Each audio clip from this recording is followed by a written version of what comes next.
Liberal Democrat leader Nick Clegg has said he would not join a coalition dependent on life support from the SNP after the general election.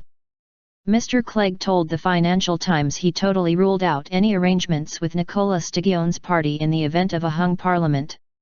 He also suggested that any coalition formed by the second largest party would lack legitimacy.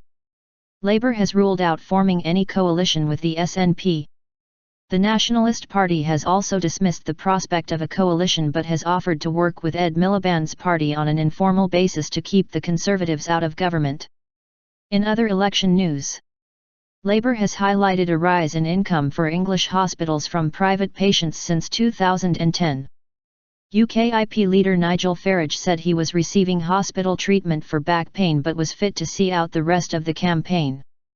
Prime Minister David Cameron will set out a number of equal opportunity pledges including increased Black, Asian, and ethnic minority representation in the Conservative Party, police and armed forces. The Lib Dems will pledge £10 million for mental health services for military personnel and veterans. Polls suggest a hung parliament is likely after the May 7 general election, leading to speculation on how the next government might be formed. The SNP is also forecast to increase its share of seats.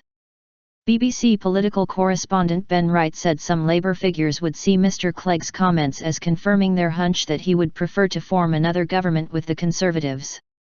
But he said Mr. Clegg was not ruling out the possibility of both the Lib Dems and the SNP supporting a Labour government's Queen's Speech. While Ed Miliband and David Cameron have refused to discuss how their parties would respond to a hung parliament, Mr. Clegg has been happy to discuss hypothetical scenarios, promising his party would ensure a government would not lurch off to the extremes. He recently told the BBC he would not agree to another coalition with the Conservatives if they insisted on their planned £12bn welfare cuts.